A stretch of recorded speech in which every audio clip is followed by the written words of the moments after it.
Hello and welcome back to the Gravity Cancel podcast. This is a very special episode.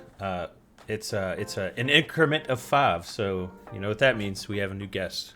But before Spancakes introduces the guest, I would like to mention that this podcast is still not sponsored by Voodoo Ranger, so get on that.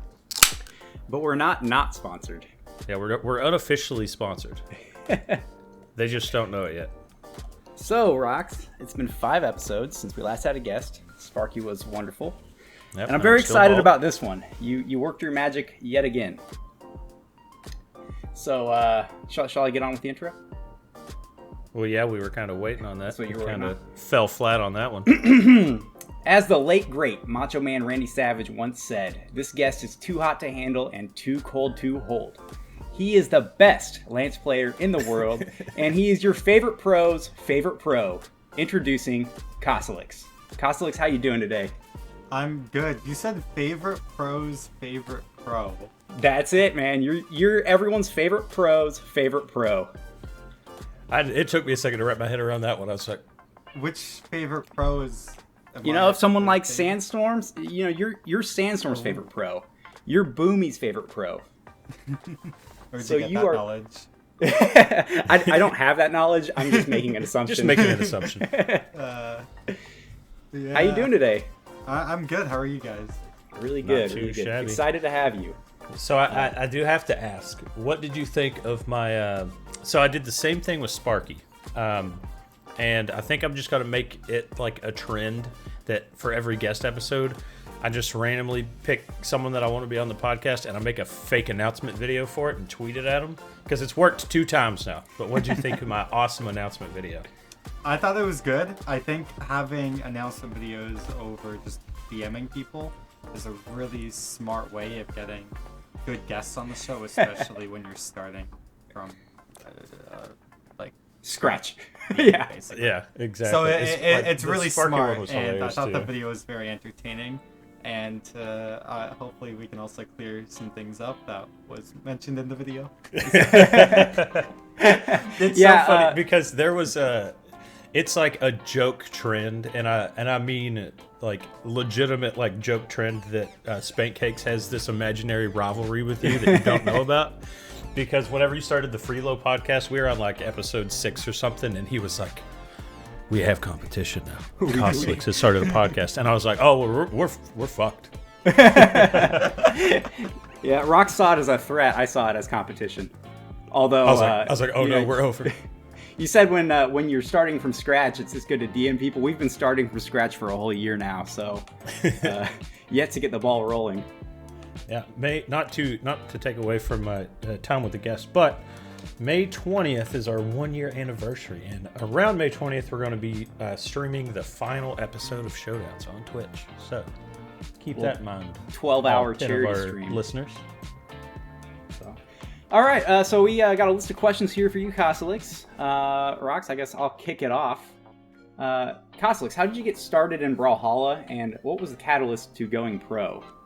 Okay, couple things. So first, I started playing Brawlhalla back in early 2016.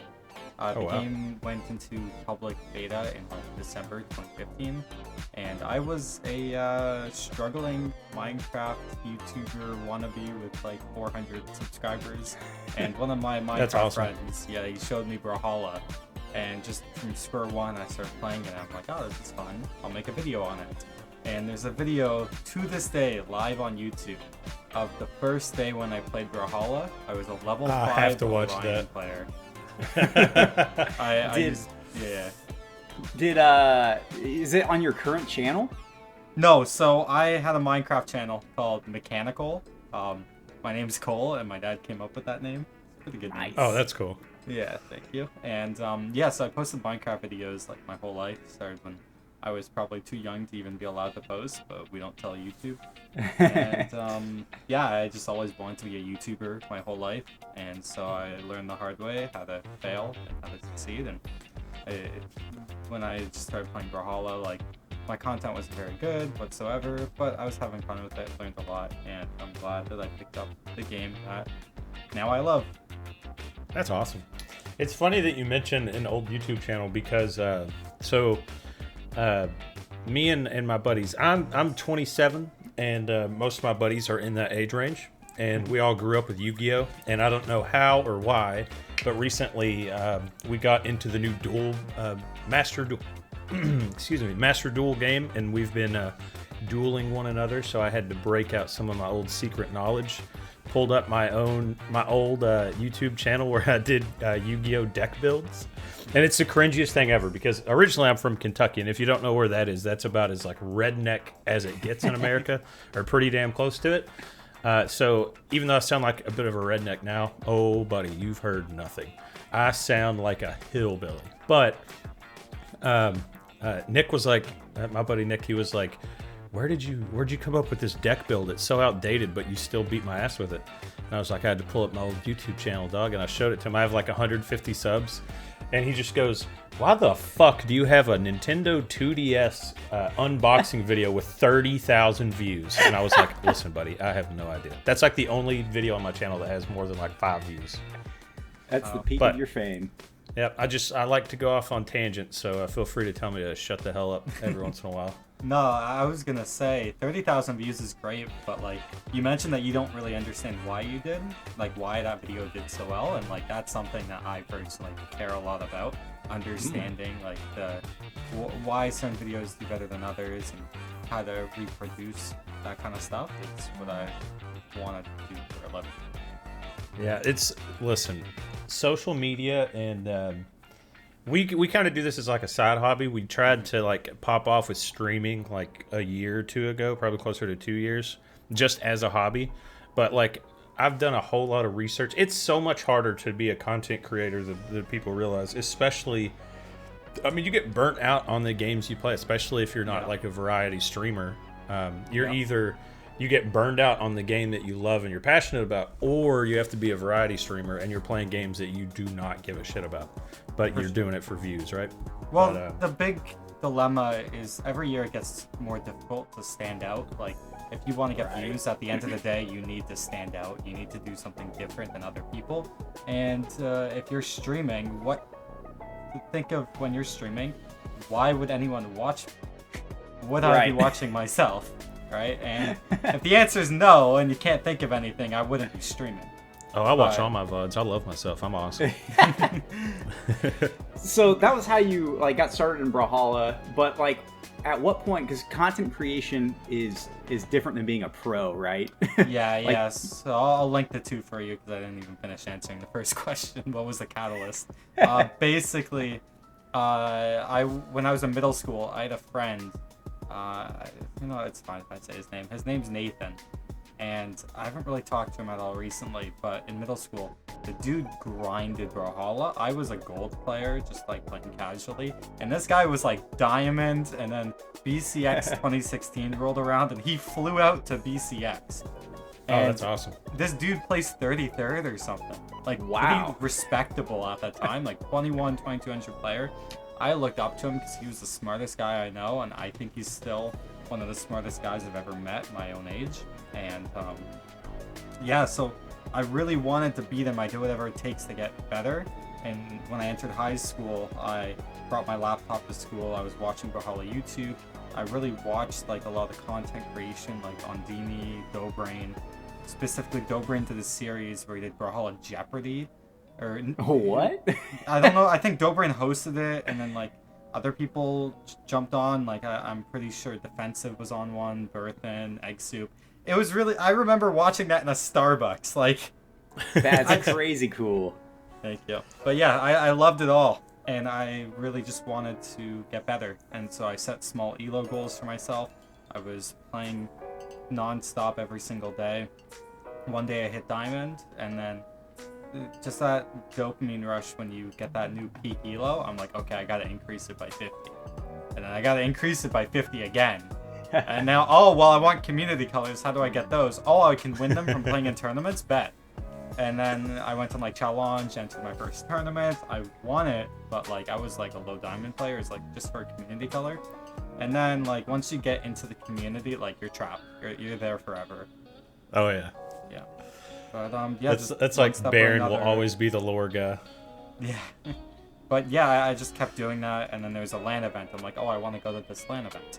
I practiced every day. I did live streams for every single day leading up to it, and I would start the stream 1 hour in training room every single day.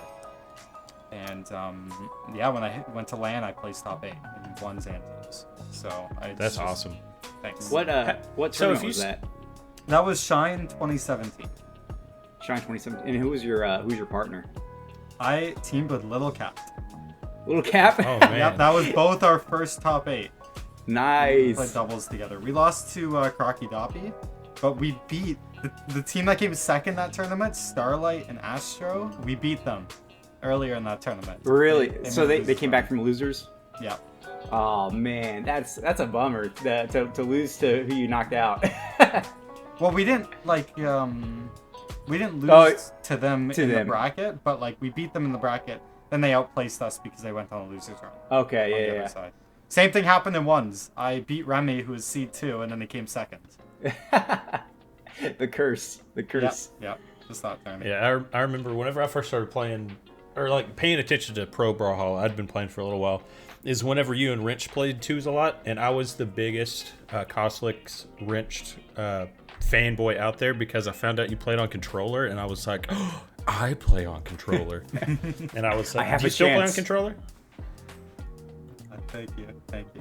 Do you still play on controller though? Oh, I didn't hear the question before, but yeah, I still do to this day. Oh heck yeah. Are you proficient on keyboard at all, or? I could probably hit diamond. That's proficient enough. Like I could maybe play it. Like if I spent a day, I could for sure hit diamond. But like, I'm not used to it right now. Like if a mid-plat player played me, it would be pretty close. All right, okay. Maybe we should have you play on keyboard. Oh, no. I'm low plat, so yeah, probably funny. Try. If you could see what's behind Spancakes right now, he's got a bunch of arcade cabinets. This man plays on a $200 fight stick. Oh, I've seen that before. Yeah, it's I don't know why I do it. I don't know why I do it. No, but it's fun. They're sick. They're meant for other fighting games, so it's got to be decent. I've seen people play on it before for Brawl at LAN. It's like rowing a boat, moving the stick left and right, though. It's a bit rough.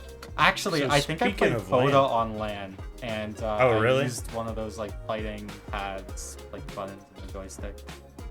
Yeah, it was difficult. That's my excuse as to why I'm not pro. I've only played Foda on stream a couple times, and he beats the snot out of me every freaking time. The only dev I've ever been able to beat is Cirrus. He's like low plat, right? Yeah, he's. I think he got plat the first time I got plat, which I got plat in twos, but you were gonna say credit. We're the same skill level. I'm actually wearing the Brawlhalla shirt that Cirrus got me for Christmas a couple years back. Oh. But speaking of LAN, what's your favorite memory from a LAN tournament? I used to go to LANs back in 2010 to like 2014 for Halo all the time. And I know there's all kinds of fun from, staying in a hotel with your buddies, and then all the activities at a LAN. What's your what memory jumps out to you first? Okay, I'm very biased here, obviously, because there's one LAN I won, and so when I won that LAN, it was really fun. After it, I had my first ever Monster. I've never had an energy drink, so I was just like, I was cracked on caffeine roaming around downtown Austin, Texas, so that was fun.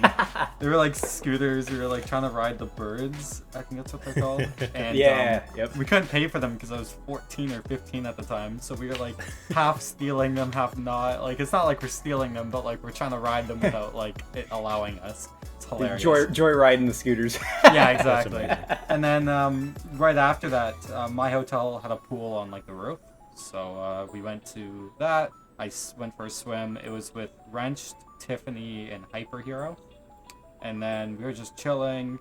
And then after dinner, Wrenched and I went for... Sorry, not after dinner. Before dinner, Wrenched and I went to dinner with like his esports team. He was with Wildcard at the time. So I went to get dinner there. And I had chicken and waffles. Banger meal. Great place. You guys have chicken and waffles up in Canada? A little bit. Some places. It's not that popular, but it's an option. You guys do have poutine though, man. I love me some poutine. I do have poutine. I'm not a huge poutine guy, but I'll have it here. But yeah, so right after dinner, we actually did an escape room. It was me, Wrench's mom, Boda, and Slosh. And that was hilarious. It was the Gold Rush escape room. I forget which company, but I remember all the puzzles, everything. It was really fun. And then it was like hailing after. And so I went to Wrench's Airbnb and I stayed the night because we just wanted to watch anime and celebrate after placing first and second together. And I passed out on his couch while watching Sword Art Online. That's awesome. So that the best like LAN memory is the nighttime activity after getting first. I dig it. I dig it. Thank you. It's not about the tournament. It's about the friends we made along the way. Of course. That was like, I think of that day as like one of the best days of my life. Like just everything went well. It doesn't usually happen, right? So when it does, it really stands out. So this next question, I guess I asked the last one, but I've already started talking. No, go ahead. The way that Spankcakes phrased this is a little different than the way that I had it. The way he phrases it makes it almost sound like you got a beef with somebody. No. Who do you most enjoy going up against in tournaments and least enjoy? The way that I was going to ask the question was more like, who do you see as like your kryptonite? Like somebody that you're just like, every time you know you're about to play him, and then vice versa. Who do you think you play against very well? Or answer it whichever way you want. I don't care. Start a beef. There's like 100 people on Spotify that listen to this a week, and then like it gets like 20 views on YouTube. No one will ever see this. Talk shit. Nah. I feel like there's a lot of ways to like phrase that question. Like, who do I enjoy playing the most as like a rival? Who do I find easiest to beat? Or because there's a lot of people. I'll give credit to Wrench. If I had to pick like a person I could play against the rest of my life, at least in ones, it would be Wrenched on LAN. Like, him and I have gone back and forth since the dawn of time. Like, when I was going pro, he was beating me. Then we kind of switched. In 2018, I got the better of him. Then 2019, he destroyed. 2020, I destroyed. 2021, we're both like meh. This year, I feel like I've been taking the next step. But, yeah, it's just been going back and forth. I see him as a rival and a really good friend. And so if I were to like pick who I want to play against on LAN in grand finals, I would say Wrench. That would make like 2019, 2020 me very happy. And I would hope that he was playing guitars. I love watching Wrench play guitars. Yeah, I'd want him to play a Suri or Lucy. Oh yeah. Yeah. Oh yeah. But who do I dread playing against in tournaments? I'm just gonna call this person out. Megd, bro, I don't like playing you. We go 50-50, like it's not like I can't beat you or you can't beat me, but whenever I play you in Breck, I'm like, okay, I need to play a certain way. It's gonna take 5 minutes for the match to be done, and it's gonna be a 30-minute set. Like, I don't want to do this. That's completely fair, because I don't enjoy watching him. That's fair. But you know what? Do whatever it takes to win. I respect it. So if the game allows you to win like that, then play like that. No, yeah, that's what's key about it. It's like, you can't hate them for playing that way, but you can agree that it's boring. Of course, you can hate the game, but not the player. Right. Sergeant's just like Duke in the regard that he's like, sig spamming is a valid playstyle. If it works, it works. Yeah, if it works, it works. It just won't work for too long. That's how I went pro in 2017. I spammed Scarlet Lance downsig. It had no recovery frames. So I literally spammed it. Still. Bro, I was playing tournaments, and in community tournaments, they had a Scarlet Lance downsig counter on the screen whenever I played. Really? I have proof of VODs of that happening. And I was doing like 30 or 40 a match. Like, I was like Snowy, but with a downsig. Have they ever? This is gonna sound like it's coming out of left field, but did they ever do like free, like not an intermission, in the middle of the Super Bowl? In the middle of the Super Bowl, what's that called? A halftime. Halftime. Is there like? Have they ever done like a halftime like free for all tournament? That would be cool to watch. Not really. They have done crew battles like NA versus EU before. Because like with Halo, we had the Big 4 Flex. Every like it was focused on 4v4 tournament play, But in the middle, they do a big 4-flex free-for-all match, and it would just be like the top-ranked free-for-all players. Like, people would show up just to do that because it was a 10 grand prize pool. And then, like, they wouldn't even play in the actual tournament. They just show up for the free-for-all. And I was a free-for-all player. Okay. Speaking of football, we forgot the secret question, or I forgot the secret question, Rox. Sheesh. So, yeah, it's like my first guest episode. So, we always do a secret question that we don't let our guests know about. And the one that I came up with is, who's your favorite non-Canadian hockey team? Non-Canadian? Yeah. Ooh, Can you name any? I'll tell you who my actual favorites are. I'm a huge Canucks fan, even though I'm from Toronto. Of course. But yeah, Toronto's the second favorite. Okay, non-Canadian, which team would I cheer for? Let me pull up all the teams. That's fair. Second. Like, I know them all, but like just having them in front of me, it would be like, can I give 2 answers? You can give two. Okay. I really like Anaheim and how they're building their team. One of the guys, do you watch a lot of hockey? I don't watch. I go to Coyotes games occasionally. Okay. Because their stadium's like right next to where I live. Yeah. Doxed. But on Anaheim, there's a player, Jamie Drysdale. He was their first overall pick like a year or two ago. I played against them. So really? Yeah, when I was really young. I've got like a brochure with like both our names in it on like opposite teams. So that's awesome. I want to see him do well, and then one day I'm like, "Can you sign this?" And it has like both our names. He's like, "What the?" Like, did you guys win? We tied them in the tournament, but we won the tournament. We tied them 1-1. Okay, it's just like it's kind of just like your tournament experience, except opposite, where you knocked them into losers and then you end up getting second. Yeah. All right, so this question might be so stupid that it makes Cosolix just leave the call. Because I don't know hardly anything about hockey. I've always wanted to play, but I'm from Kentucky and now I live in Jacksonville, Florida. Not a lot of hockey going on in Florida. But Panthers are good. Are the Mighty Ducks an actual team? That's the team. Anaheim Ducks. Anaheim Ducks. Oh, like the cartoon was based on? They have jerseys that have the same logo. Oh, that's my favorite team then. Hands down. Then we can agree. The American team I'll cheer for. One other team I really like. I like New Jersey. Just some of their young talents, like Jack Hughes and whatnot. Pretty hard to cheer against them, especially like Nico Hischier. I really liked when Taylor Hall was on that team. There's Boston. I don't like Boston. It's funny. All the good teams are really close to Canada, anyways. It's funny because Canada has some great teams, but they don't win the cup ever. They haven't won in right. Are a lot of U.S. teams, like, do people move from Canada to play for U.S. teams? Like, is that a thing? Yeah, people don't like Canadian markets for 2 reasons. One, our taxes are not every state like our taxes are better probably than California, for sure. I would imagine. I've got no idea. But compare it to like Texas, it's night and day. Yeah, I got you. Like, so Florida doesn't have any state tax. Yeah, I'm still learning about taxes. I'm 19, but they don't teach you that in school. I've done my own taxes, believe it or not, 2 years in a row now, but I had a lot of help for sure. But yeah. So what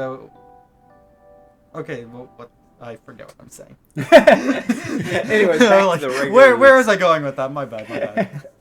Back to the regularly scheduled I remember. questions. People don't like the Canadian teams because they have such a big market and there's a lot of pressure for playing on them. That makes sense. It's because it's way more popular up there, I'm sure. Mm-hmm. And I'm sure like it's like not that I'm a basketball guy, I just know the name LeBron. Like I imagine if you're playing on a Canadian team, it's a team of LeBrons versus if you move to a US team, you're the LeBron of the team. Not necessarily. Necessarily. It sounded cool in my head. It made sense. It depends. It's just a lot of star players want to either keep their money and also they don't want to be the center of attention. It's a lot of pressure. These athletes, it's similar to esports in a way where at a point it becomes like 90% mental.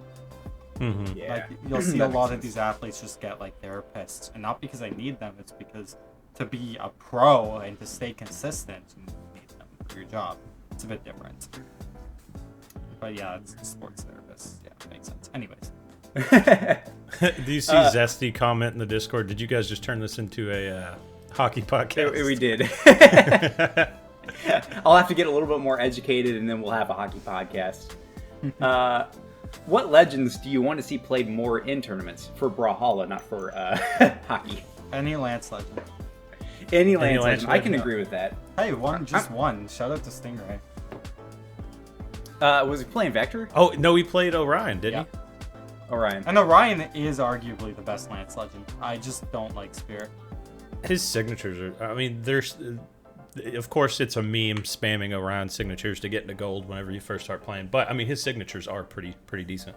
Yeah. His spear is one of the best spears in the game, too. They also line up with Stingray's playstyle really well. He plays a very center, I hold stage control and keep you away kind of game plan. Mm-hmm. Where my game plan is, I'm trying to move horizontally, like I'm on a magical carpet, and move around you and string you. He's like, okay, I'm gonna hold center stage control, use my N lights and D lights, keep you away at all times, make sure you feel like you can't get in.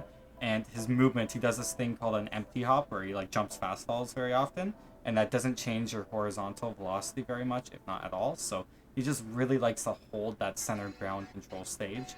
And with Orion's signature kit, especially, you'll have these signatures like the Lance down sig and Lance end sig. They don't move you; they keep you in one spot, right? And you can space people away from you. And it's the same with Spear, with down sig, and then obviously the side sig and end sig and Lance side sig. They're good mix-ups, and they catch people off guard because they change up how he plays. Roxa just had an encounter with Stingray a day ago, right? Did I? The chat you posted? Oh, so our Twitch, we just we're gonna start streaming again. We did a test stream the other day, but we were mainly just streaming. We wanted to do like seasonal, like community tournaments, kind of like how Moose Wars does. Mm-hmm. And shout out to the guy who does Moose Wars. He's a pretty cool guy. But I brain fart. You were on a Stingray stream. Oh yeah. So I just changed the name to Gravity Cancel Podcast because I was like, maybe we'll do stream a podcast here and there, or like the Gravity Cancel Podcast presents whatever tournament. And I was just hanging out, and it was after Stingray had won, and they raided Stingray's stream, and me, like 8,000 other people, were AFK chilling in his stream. And I was like, oh, cool, I'll check out Stingray. And I was like, hey, man, congrats. And then I was listening to Stacy's mom, and I just posted Stingray's mom has got it going on with a bunch of little dancing emojis. And he read it, and he goes, Gravity Cancel. He goes, oh, that's Cosolix. And he's like, hey, man. And I was like, son of a bitch. It's begun. It has begun. Sorry. And then his chat was going too fast for me to be like, I'm not Cosolix. I'll never know. But it was so funny. You've unofficially congratulated Stingray on his win. Yeah, I hope you and Stingray are close. Yeah, we're getting closer and closer every year, I would say. Stingray's a cool guy. So yeah, a little bit of history there. So whenever you started Freelo Podcast, and I was all not salty about it, I was play salty about it. We would just comment on it every now and then you kind of, when did you guys stop posting? Like August? No, we stopped posting around October, November. October. So I was like, oh man, they're not posting anymore. Because like I enjoyed listening to them on my way to work and stuff, just to like see what you guys would talk about. And so I go like probably 2-3 weeks ago, whenever you changed the name of it to Gravity Cancel, I'm like, what the heck? And then the conspiracy theories start. Yeah, and we had all these funny conspiracy theories. I was like, he's just going to gift us this channel because he's such a huge fan. He's congratulating us on us taking a year to hit 50 subs. I'm so sorry. I probably stressed you guys out more than you should have been. I'm sorry. Oh, no. Like you have a career, a future. You have a current career in this, and then a future career in this. We just do this as a hobby, right? Like we're grown ass men that like to drink beer and post really bad Talk about Brawlhalla memes on our YouTube channel. But yeah, it was so funny because it's just like the whole buildup of it was just in my mind was like way bigger than it ever should have been. This man was looking at that YouTube channel 3 times a day, waiting for you to post something because he was just like, "What's going on? What's going on? I want to know." And then when you dropped your one video about it on your normal channel, I was like, "This is it, Rox. He's revealing it." I sent him the link and the timestamp. I'm like, "All right, here we go." And I'm excited to see what you have in store. I'm really excited. Yeah, the trailer was awesome. Oh, I could tell you guys a lot more later on. We do have that question later on. Yep. So, but more about you. So you're going to school for game development, correct? I think that's right. What games do you draw inspiration from? No, before you answer that, you're going into like the programming side, right? Yeah, I'm doing basically computer science at Brock, and then game development at Niagara College. That's awesome. I started off with comp sci going into game development, and then I was like, I am too stupid for this. So then I went into the artsy side, and then I was like, I am not artsy. So then I went to graphic design, and then I have a graphic design degree, and now I am a traveling salesman. That tells you how that went. But I wish you the best of luck. Thank you. But go on. Feel free to answer the question about what games you draw inspiration from. Yeah, so I'll be honest. I am not I'm a gamer, but I'm not a casual gamer. A lot of my friends in that program, they're like, "Oh, did you play like Celeste and all of these other like casual?" And like my closest friend, he's a huge Binding of Isaac fan. So I'm like, I'm hearing this and it's just going like one ear out the other. Like I can respect those games, but every time I play them, I get too bored to keep playing them. At the end of the day, I'm an esports player. I'm a very competitive person at all times. I hate it, but I also love it. And when I get inspired from other games, I often just get inspired from esports games. So a lot of things I like to program straight up either come from Brawlhalla or other platform fighters, or even games like Valorant and Overwatch and all of these competitive games. I grew up on Halo. I didn't play it multiplayer because I was too young, but I love those campaigns. Like, actually, those are the only casual games I could really play, is just Halo campaigns. I even liked Infinite. Infinite was really fun for what it was. Yeah, the campaign was great.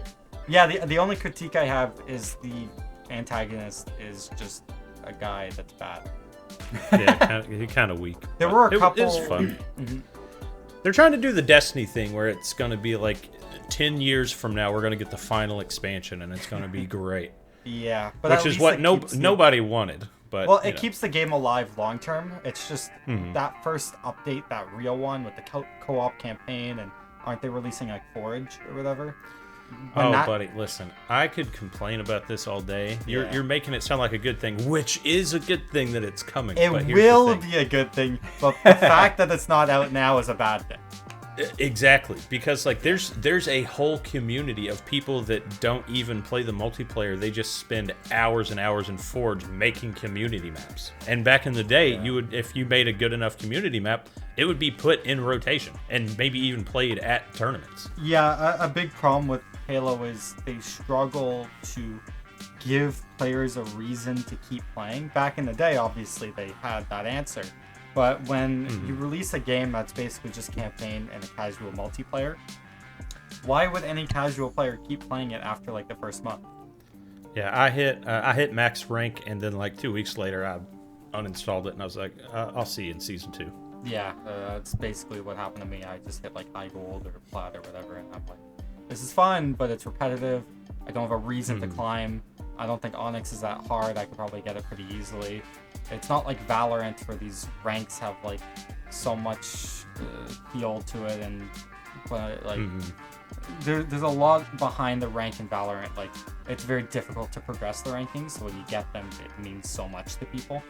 And it's super easy to just rank up. Whatever. But anyways, yeah, so I draw a lot of inspiration from those games. I've made a couple casual games with friends and for school. There's one little platformer game I added a dash mechanic. And there were a lot of similar movement mechanics to Brawl, and they worked perfectly in the game. And when you make any game, there's obviously going to be bugs. But when you have a movement script that's like 1,000 or 2,000 lines of code, it's going to have some funny interactions. And like while I was playing that game, I kept trying to make new movement mechanics without even having to code anything. And so now I have like all these names for different tech, and it's like a 15-minute platformer game. But like I got inspired by Brawl, and it just created something really special to me. So I'm very thankful for that. And I'm making a game right now where it's a platformer, but it's a stealth platformer. And I'm making a bit more mistakes because I'm not a guy that plays stealth games. So I tried adding some like esports things. Like I did a tap to sprint, and then the prof hated it and wanted it to be a hold to sprint. I completely disagree. But whatever. I'm like, esports is tap to sprint, and he's like, yeah, but casual is hold to sprint. I'm like, okay, sure, just have it. You're marking it, not me. That's hilarious. Yeah, so, one of the biggest pieces of advice that I have, especially in that like college age, is you've already done stellar at this, I'm sure, but especially being in esports, but just networking. It's almost more important than your grades, because it's all about who you know. Especially, I mean, you see all kinds of stories about 3 or 4 guys that instead of going into work at a game studio, they just drop their own game that they worked 4 years on the side on Steam, and then suddenly they like Notch sell out to Microsoft for $1 billion or whatever. Of course. Not that every game does that, but networking is super, super important. I've made a career out of it. So. I agree. And I'm very fortunate that I have a lot of friends that are also interested in networking. Again, that friend Alex, like I would not be where I am today without him with school. Like we would just work on stuff. Like obviously some assignments we're not allowed to work on them, but like for comp sci, for instance, this semester we have these assignments where you can work in pairs. We just do them together. We study together. It's great. And when we do group projects, we work together. And we're 2 people that really like to reach out and try and make new friends. But a lot of people in game development are really introverted. Very reclusive. Yeah. It's difficult. So I'm very fortunate that I like speaking socially. I will say I am a very I can't think of a word to describe it, but I'm the type of person that kind of just says what's on my mind. Sometimes, like, I obviously think twice about things, but a lot of the times I could, like, say something and then have a very strong opinion for it, and that can cause some divide. So obviously I'm trying to reflect on myself at the same time. Yeah, like, I'm constantly trying to reach out, and I really appreciate that advice. So how much longer do you have on your degree? I've got 2 more years left after next weekend. And then you're going to get 2 degrees? Because you said you got kinda 2 universities, or is it like all tied together? So I'm going to get a 4-year Bachelor in Science honors degree in game programming and a 3-year game development college diploma. So it's like almost a degree. Yeah, it's like 7 years of school. One's a full degree. The other one is like just a college degree. So it's like you did both, but I really did them simultaneously. That's awesome. I know like things change, but it's like, is your intention with it to do game development and use that in conjunction with content creation? Honestly, no. Game development is great. I think it's really fun, but I want to be a YouTuber. I want to go into the YouTube and social media space. It's something I've been interested in my whole life, and I want to continue doing that. And if you're big enough, if you do decide to make a game in the future, even if it's shit, you're going to have a fuckload of people buy it day one just because you are who you are. See, that's the logic in my brain is I want to focus on YouTube, and then one day I can just put money aside for a game development studio, and it's easy. Yep. Hey, that sounds like a plan. I'd buy it. Yeah, that's my dream, honestly. Like, just being like in my mid-40s one day, just having a social following with like that, just people that care and doing things out of my comfort zone. And then also making a killer game on the side, something that's like maybe a fighting game or a platformer with fighting mechanics would just be amazing. Is Brawlhalla the only fighting game you like really play? Professionally, yes. I've played Smash Bros. Casually, but I played Brawlhalla before I really got into Smash. Like, I played Brawl when I was a kid once or twice at a friend's house, but Brawlhalla is my first fighting game. Back on the topic of Brawlhalla, that brings us to the next question. If you could design a skin for any character, what legend would it be, and what would the skin look like? Or crossover, if you'd rather do a crossover. See, I looked at all the questions, and I kind of skimmed through it. I forgot about this one. I'm going to need like a minute to think. Oh, you're good. The thing that inspired me for this question is there's like, what, 2 legend skins? There's a Mirage one that like BCX winners got to choose the design of or something like that. It was a special tournament, wasn't it? Skin in the game or something like that? I thought there was like a gold-only tournament a long time ago, and then someone made a Ragnar skin. It has, if you know who Part of the Creed is, I think it has a logo on it. Really? Yeah, I can show you the skin if you actually want to see it. It's the Nightshade Ragnar on the center. Has like a triangle. I think if you go to Part of the Creed's Twitter, you can see that same logo. I don't know exactly like how we got the skin, or if it's a pure coincidence. That's like the Mirage skin where she's got like the streetwear on and like the hat and everything. The little pig logo on the hat was somebody who won a Brawlhalla tournament back in the day, and like you can go to their website and they've not updated anything in years. Wow, such a shame. Such a shame. I remember like seeing something with that Mirage skin. Nothing crazy, but that makes a lot of sense. That has a logo and whatnot. I remember like something. Well, while you think on that one, if you could delete a legend or a weapon from the game, who would it be and why? And I actually have 2 examples for 2 totally different reasons. One, Artemis. Fuck Artemis players. You are a crutch player. The side stick on Lance is way too fast and hits way too hard. And also, Scythe is easy bake strings, that's coming from a high gold, low plat player. So get bent and uninstall the game if you play Artemis. Talking to you, Safe. I know you listen to this podcast. And also, Rayman, I would also delete because my best 2 weapons are Gauntlet and Axe, because I crutch Axe. But I can't stand playing as Rayman. I hate the signatures, and I also never played a Rayman game, so I feel like a poser when I play Rayman. But those are the 2 that I would delete and start over fresh. Okay, so I'll answer the first question about the skin. Obviously, I would have to. Yeah, I hit you with a lot there. Yeah, it's no worries. I'll answer everything. Obviously, I'd be picking Scarlet or Macho Man. If I had to have my own custom skin, I would. I'll put it on Scarlet because she's the character I kind of always go back to at one point or another. And on Scarlet, what I would do... I had like something in mind. You know, let me rephrase this. It's going to be a Roland skin. It's going to be Roland the Hooded. But instead of having Roland's face, you put like my beard and face, okay? I don't want to be egotistical, but I want that skin in like the Hall of Fame, that, you know, retired. The video you posted that was like addressing a bunch of stuff with like haters complaining about clickbait, even though literally every big YouTube ever uses it. That's a whole other conversation. But like every comment in there was like, "Yo, this man looks like Roland. Yo, this man got the Roland drip with that beard." I was like, "Oh my gosh." To answer the second question, which character would I remove? I would say... Okay, instead of removing, I would say replace. I would remove Vector and put a different Lance Legend. Vector's stats are amazing, but I don't like how Bo plays, and the Lance Sigs, they put you in a very big disadvantage state, especially... They're so punishable.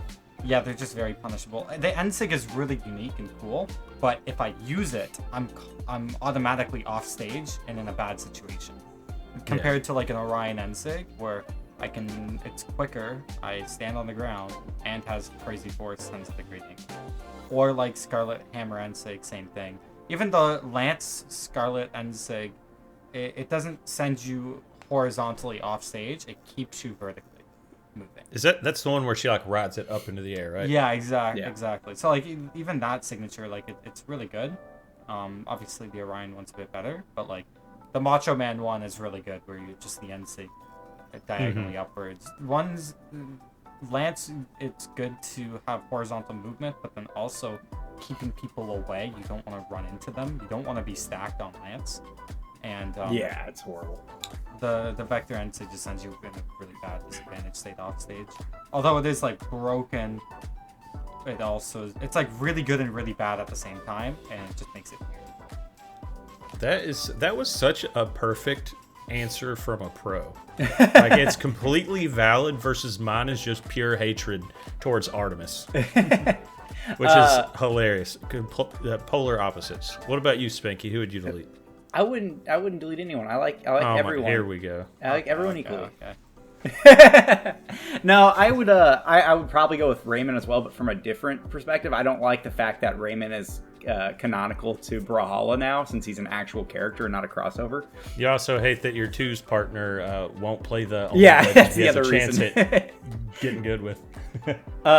So you mentioned Macho Man like separate from Olgrim, right? Mm-hmm. And this isn't like one of the questions, but why are you drawn to Macho Man? Are you a wrestling fan? Not at all. I am, but I don't know Macho Man. I was a wrestling fan, like WWE fan, in like the late 2010s. I went to a Monday Night Raw in Washington D.C. once, but my favorite like character, like WWE character, is actually the Undertaker character. Oh hell yeah! I have an Undertaker. I just want you to know I wasn't laughing at you. I was laughing at Spank Cakes because he's still like he's big into wrestling. So you just shot down his happiness just now. I'm sorry. I can talk about wrestling. I can't talk about hockey. I can talk about like old wrestling, like when like CM Punk. I doubt he's still around, but like that's like it's not that old, but it's old. He tried UFC and hasn't been seen since. I didn't even know he went to the UFC. He was horrible. barely there. Did he even win a fight? No, he didn't. Yeah, Undertaker, man. Undertaker's great. He just had his retirement. I heard about that. What, 3 weeks ago now at WrestleMania? It was sad. Tear to my eye. But so WWE is something I grew up on, but I didn't pick Macho Man because of it. I'll be honest, the only reason I picked Macho Man is because I hate every Olgrim skin. They look so heavy. I swear to God, the skins change the stats, okay? I feel the same way. But yeah, Macho Man just looks like he's lighter. I get that completely. I will say, now listen, there is one really good Olgrim skin, and it's the St. Patty's Day one. They're all the bad. armor. I'm sorry, they're all bad. It looks so good, though. That's like the heaviest looking one, too. It's the luck of the brawling. A skin can look nice, but it doesn't mean that I, as a pro, want to use it. Like, I can That's fair. appreciate the skins, but like, the only Olgrim one I tolerated for like 1-2's tournament was Dragonport Olgrim. It's like the one with like the armor or whatever. Yeah. But like, dude, Macho Man just looks so quick. You can run him on 2 decks, 7 speed. Like it's different. It's just different.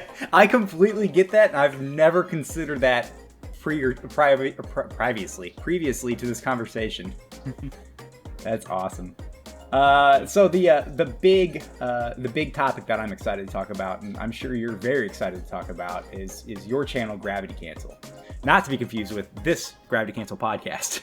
Yeah, easily confused. I deeply apologize. So I'll be honest. You don't have to. When we were coming up a name for this channel, we wanted something that has meaning for what we're going to do, and we thought Gravity Cancel was perfect, and I'll explain why in a minute. But when we looked up the channel on YouTube, we didn't see anything on the first search results because YouTube organizes off subscriber count. So we're like, we got no competition. And I didn't recognize or hear the podcast. I deeply apologize. It's okay. What I'm hoping for is collateral damage, where like we end up being like the third search result below like 2 of your videos. And they're like, we're just cool, always going to be there in the corner. But yeah, It's gonna trail off as long that. as you guys put like the podcast in the name, like Gravity Cancel Podcast or whatever, like it's no problem. You guys search results will be easy. But another good thing is this channel has nothing to do with Brawlhalla. Yeah, So, yeah. completely- That's kind of what I gathered from the little trailer. Yeah. So what looked like you, and this kind of ties into the second half of the question, but in the trailer, it looked like you guys were adventuring through like an old abandoned building. Is that a video that's out, or is that something that's coming? So nothing's out right now, but I'll expose the first couple ideas to you guys. Ooh. I don't really care. Ooh, we got the scoop. The scoop. He's like, no one's listening to this anyways. Oh no, even if people are listening, it just builds hype. Like they're not seeing the video, so it's only Yeah. The first video is going live this Friday. Back on January 1st, so like New Year's, we spent overnight in an abandoned factory. It was during like winter as well, so we were Oof. freezing our balls off. Nice. Yeah, so the channel, we wanted the name Gravity Cancel because it's me, Chris, Sahil, and Rexa or Simon. We're really inspired by this YouTube channel called Yes Theory, where their motto is seek discomfort, and they make videos about getting themselves and others around them out of their comfort zones by doing even small things. Like they started with this thing called Project 30, where they posted every single day for 30 days straight one thing that gets them out of their comfort zone. So one day they made a painting for fast food restaurants, just tried to sell a painting on the street. Another day they were cliff jumping just in rivers and whatnot off bridges. But yeah, so they did this. They all went to McGill University and they met each other there and then did something that they all agreed was something they wanted to do, which is getting out of their comfort zone and marketing it. And we're really inspired by that, but we knew that we couldn't necessarily compete with them on a one-to-one. These guys have a big budget and everything like that. So I'm also really inspired by YouTube creators like Mr. Beast and all those guys who are really big, but big because of strategic reasoning.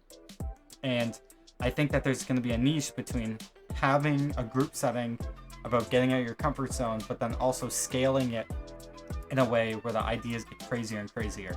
If you look at Yes Theory's YouTube channel right now, a lot of their ideas, they're crazy, but they're not that high budget things. They've done some crazy high budget things once in a while, but like we're down to post like once a month, once every 2 months if we do something that's like traveling around the world with no money or something crazy. That sounds like a blast. Thanks. So yeah, I'm looking at their channel right now, and like they have quite a few videos.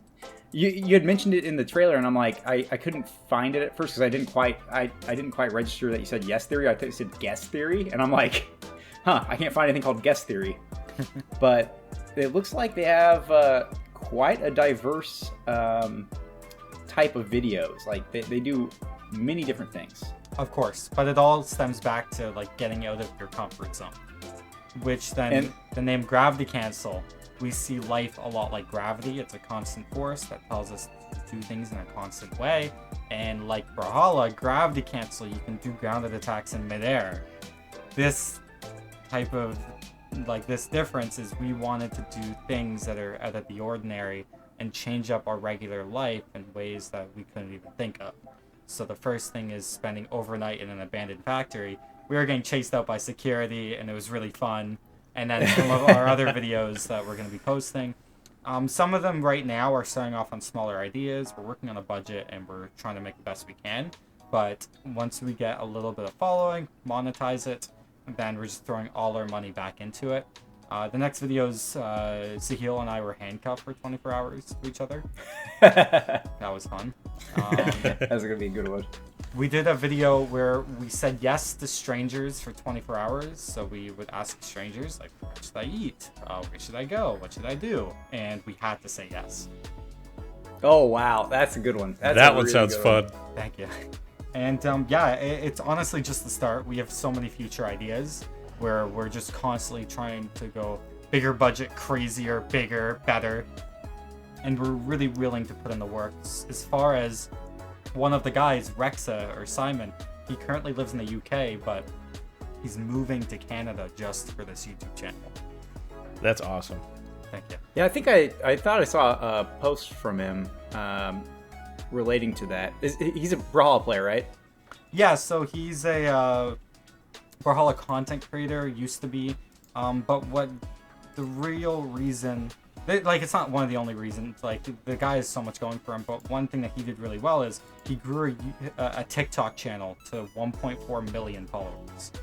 Jeez, that's incredible. Like, nowadays, For sure. I mean, it's so hard to get started on TikTok because it's so dense with saturated creators. It's actually the opposite. It's the easiest platform to get started on. Really? And the reason Spank why, Cakes, you idiot. the reason why is because the platform is so forgiving to new creators, and it's new, and they're so short, the videos. They're prioritizing very short content, and they're not paying their creators very much. So there's not, like, it's not oversaturated. It's very easy to stand out very quickly if you just do a crazy enough idea. And the platform is constantly recommending people with 0 followers to a bigger audience to test them out. Like YouTube, if you don't get views, like, gotcha. it will automatically be like, yeah, we're not sending this to anyone. We want people on our platform, not off it. We don't like your video, just by the algorithm detecting it. But TikTok, what they do, from what I've seen, is if I make a video and I've got no followers, no tags, nothing, they'll at least promote it to people around locally.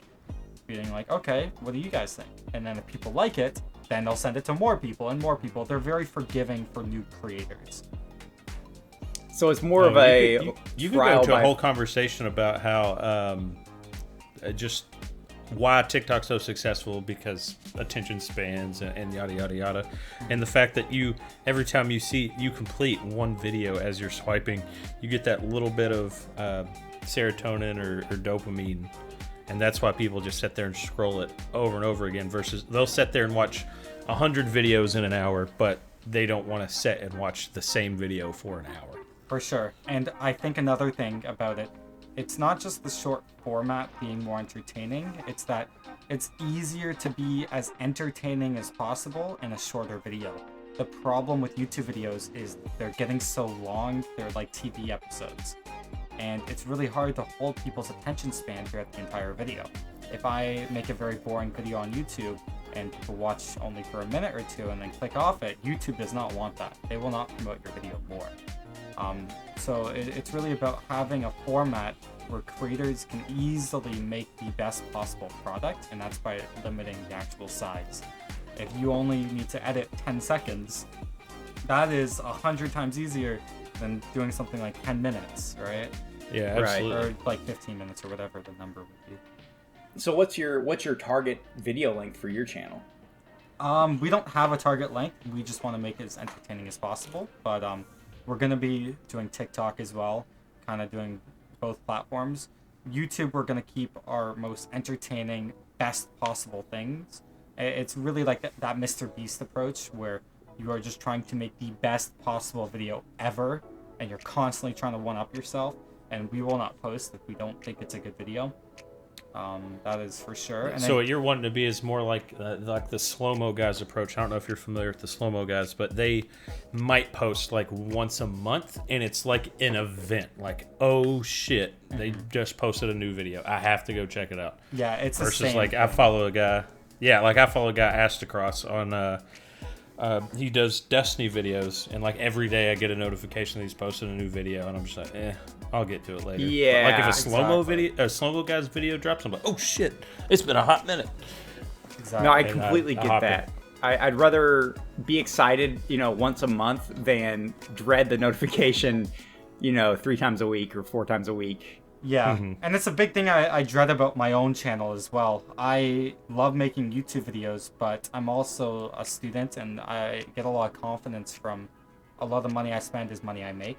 It's like I don't rely on my parents' income to live my life for the most part. I'm very fortunate they support me and whatnot, but I pay a lot of stuff myself, and at the end of the day, from YouTube, I need that check at the end of the month. Like, right. It's not like I'm living check to check. Like, I've got backups, whatnot, but you get what I'm saying is I can't stop uploading on my main channel, or even like, let's say I upload once a month and it's a god tier video. I'm not going to get the same amount of revenue for at least like the first half a year. I tried doing that last summer. I posted once a week. It did not work out. So you're doing 3 times a week, right? Yeah, currently on my main channel, but I was doing 5 times a week in like January and February.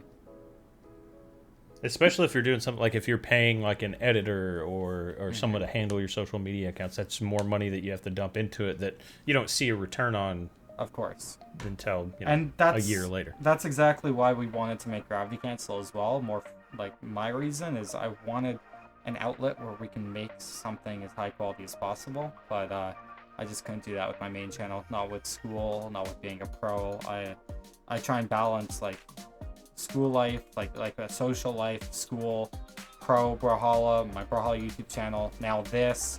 Then I also did the Freelo podcast before. That's the reason why I stopped the podcast. It's not that I don't like podcasts. I really like the format, but it's the fact that I don't see it going anywhere.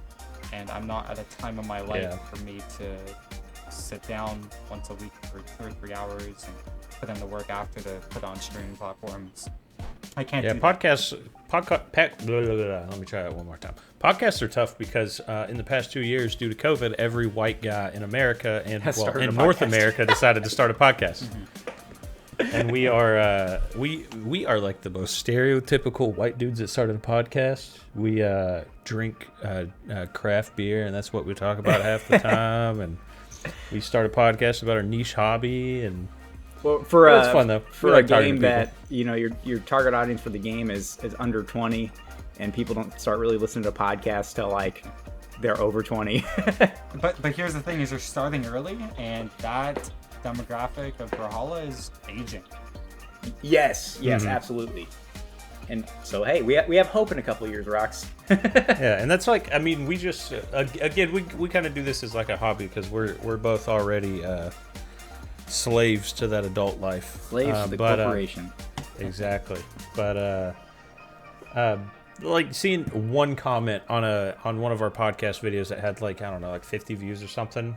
Just one comment saying like, "Oh, I'm so I love when you guys post a podcast because I love listening to them when I'm at work. I always get excited whenever you guys post." Just that one guy, I was like, "Oh, well, I'm glad I get to make somebody's week or month every once in a while whenever we do post one."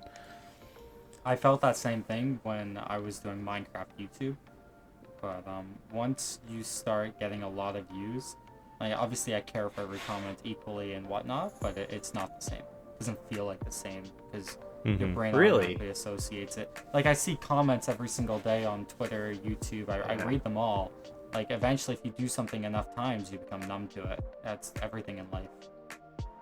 Oh yeah, absolutely. Yeah, it's not that like I don't see them as people. I see everyone as people, even the bad online. But it's just definitely a lot of reading and a lot to do.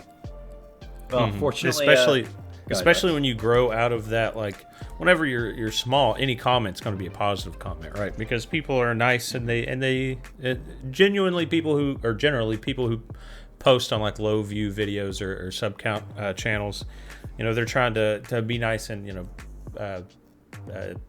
inspire the creators to keep exactly the opposite of discouraging. Encouraging, if you will.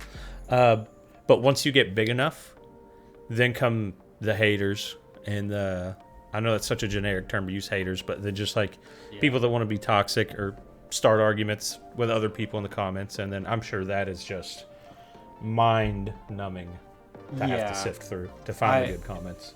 There's a term that my friend and I use. We call it the vocal minority. It's just because a lot of people who watch, like you might get 50 views, one comment, you're still making 40 people's day. It's just, if you like something, how often are you going to comment that you like it? Right.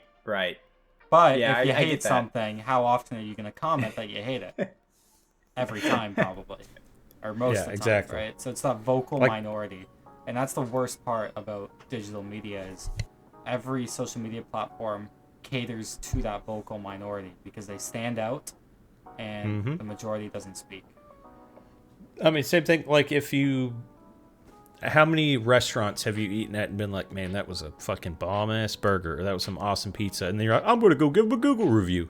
Never. You've never done that. Nobody does that except psychopaths. And then every time you have a bad experience, you're like, I'm going to blast these motherfuckers. I'm going to post them on Twitter. I'm going to tweet the CEO. Yeah. So, people don't like to rant and rave about good service. It's just whenever they're upset, they like to join that vocal minority. I will say there can be like a good side to it if you produce something so good, so special. Like if you have the best video on YouTube ever, no one can say anything about it. Oh, that'll never be me, Play. That'll be like almost nobody. But then there's people like Mr. Beast, where they get into very little controversy because I don't think I've seen anyone ever hate on Mr. Beast before. No one does. I've seen it like once or twice about like the charity stuff. Like I think once he bought an entire grocery store, and then someone said, well, all the people that shop there, what are they going to do for the day? Get me. Go to another grocery store. Go to a different grocery store. Yeah, it's just, then it screws over a lot of people's lives for a day, and like, I don't know. Do you guys have Mr. Beast Burger up in Canada? We have it in Toronto, and I've had it before. It's pretty good. It's pretty lit. No, not bad. So, yeah, I'm excited to see what you guys have in store for Gravity Cancel. I'm already subscribed, so I'll be looking forward to that notification on Friday. Thank you. Yeah, it'll be Friday at 11 a.m. 11 Eastern. Yeah, Eastern. We should be posting every Friday for at least the first couple weeks, maybe a month or two. It's just we want to really prioritize the best possible content. We currently have 2 videos edited and like 3 or 4 filmed. And then Simon moves in That's smart. from the UK on the 29th. And then it's just wheels to the ground. You guys are going. Yeah. I can list some ideas if you guys want, but go for it. Yeah, I'd like to hear more. I'll list a couple. Let me pull up. Take me a minute. Okay. One idea we really want to do is we want to do, instead of just 2 people handcuffed, we want to do all 4 of us handcuffed together for 24 hours. Oh my god. That sounds like a nightmare. Oh yeah, it does. There's one thing Yes Theory did a long time ago where they survived in a new city with only Tinder. What? Yeah, I want to try that. That sounds like a blast. Yeah. And then I'm just over here thinking like, how are you guys taking a shit if you guys are handcuffed public together? bathrooms. The 4 people handcuffed. Oh yeah, just turn around. Like, get some headphones in, nose plug. Yeah, turn around.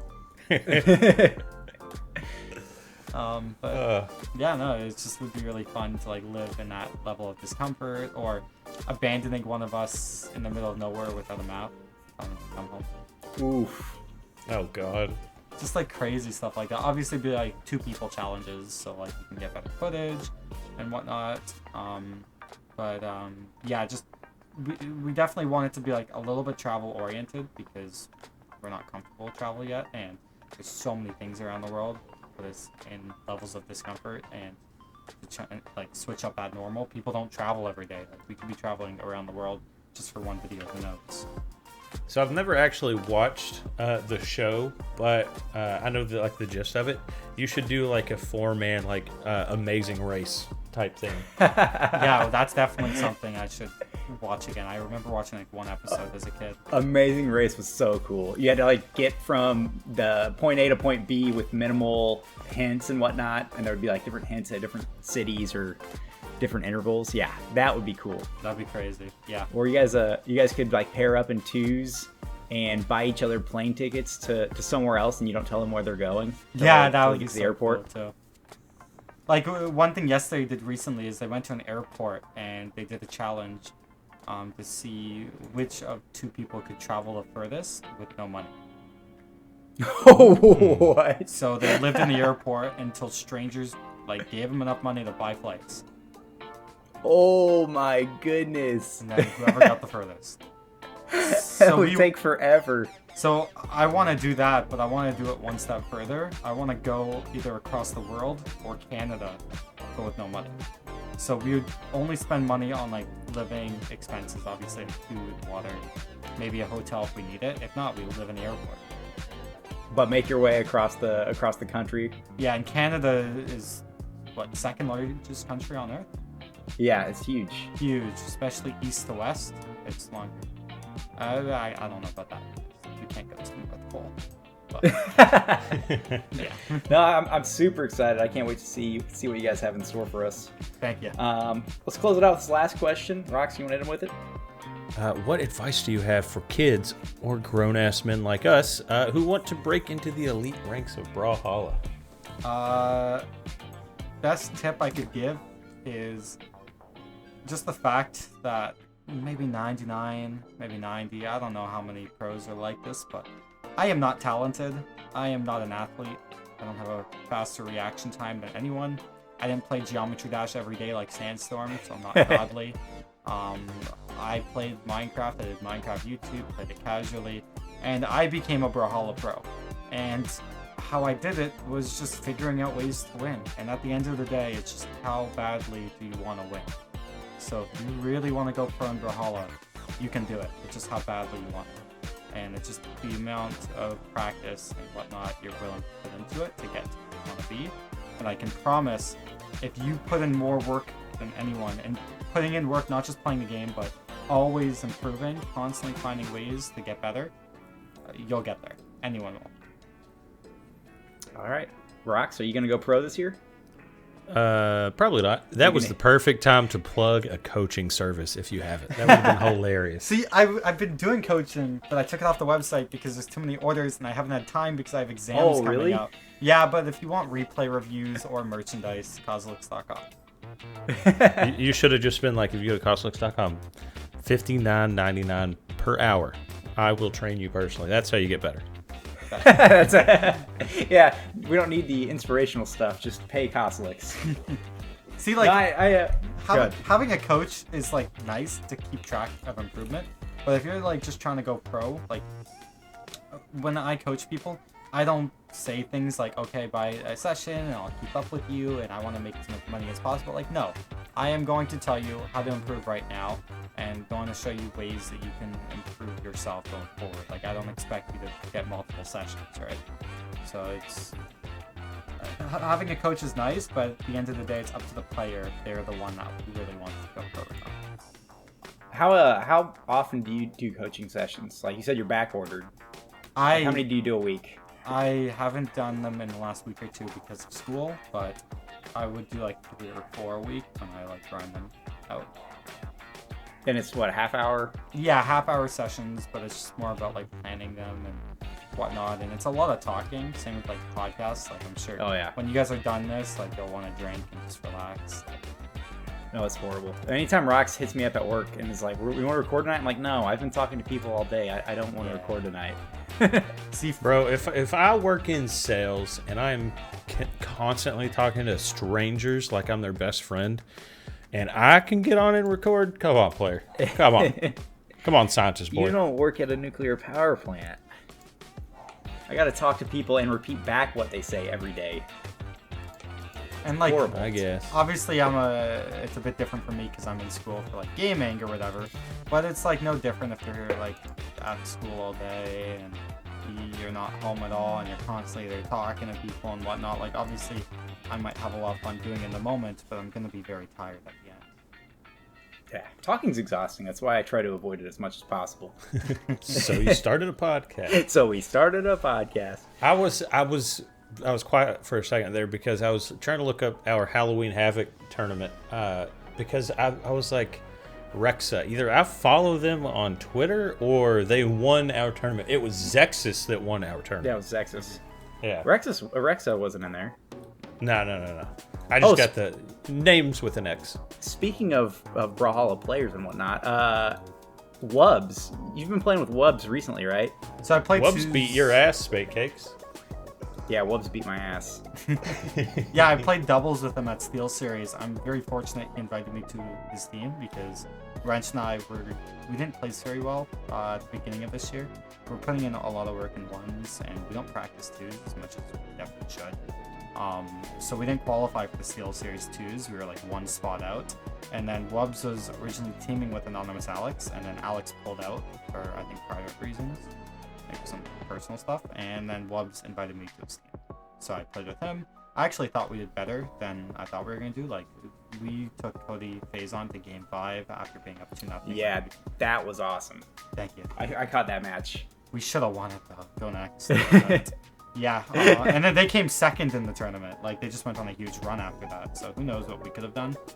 I don't know if I'm teaming with him or Springs. I'll be completely honest. Wrench wants to team with me. Walshy's looking for a teammate. Snipe Socks hit me up, and then Wubbs as well is like, I'm down the team again. So I'm like, it's like I could. Yeah, that's a crazy lineup to pick from.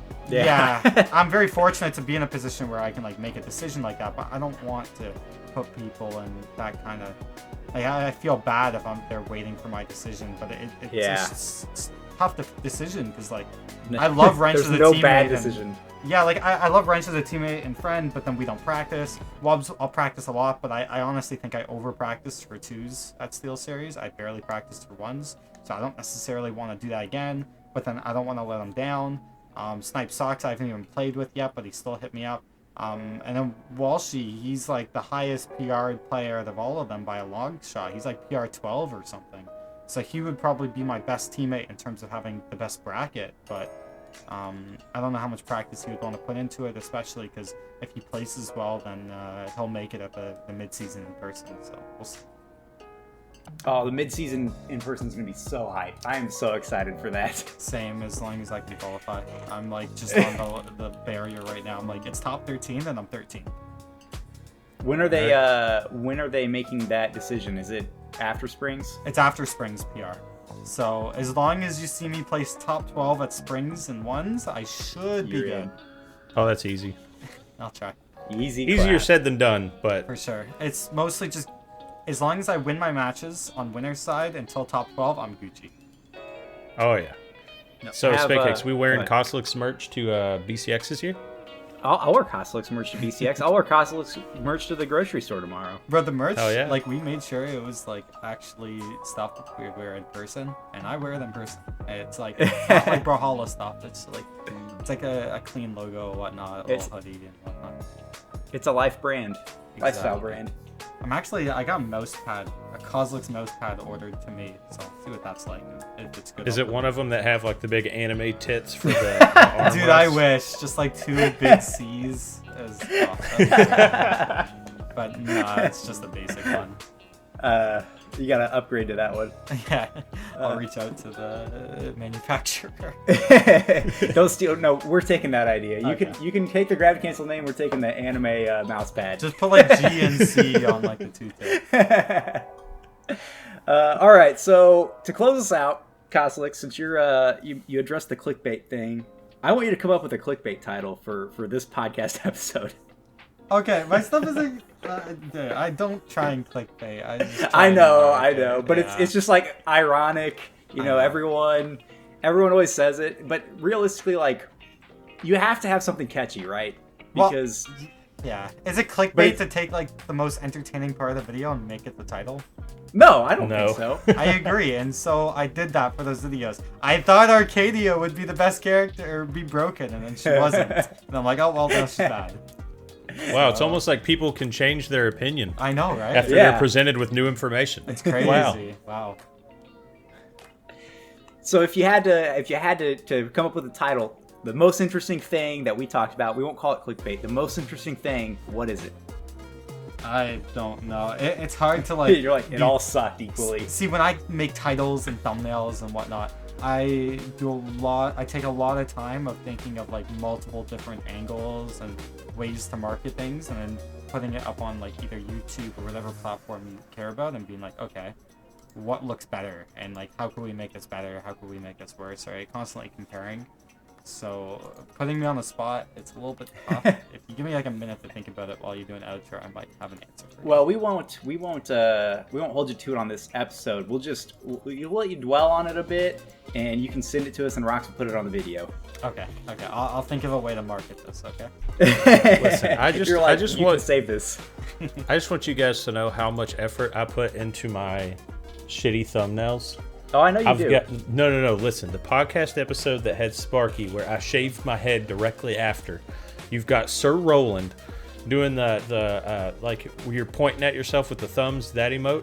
and it's the shaved head rolling, like the Viking one, and he's holding a pair of clippers, and then it's Vrax and Wushang. Wushang's giving a thumbs up, and there's a little shiny thing on his forehead because he's bald, and then Vrax has the same thing, but Vrax is doing a face palm. Because we were 3 bald guys on a podcast. Genius. 78 views on YouTube. Let's go. You're proud of that one. All right, Rox, hit us with the outro. I did the intro, bud. Yeah, but I'm tired of talking. Oh my gosh, here we go. Thank you all for listening and or watching the 25th episode of the Gravity Cancel podcast. Cosolix, thanks a lot for joining us. I've had a blast, as always, with these guest episodes. Hopefully this isn't the last time you hear from us. Hopefully you don't block us as soon as you head out. Hopefully you had as much fun as we did. Already done that? No. But yeah, it's already done. See ya. Bye, guys. Right. Bye. Well, Thanks if again. everybody's finished doing their due diligence, fare you well. Peace. Peace.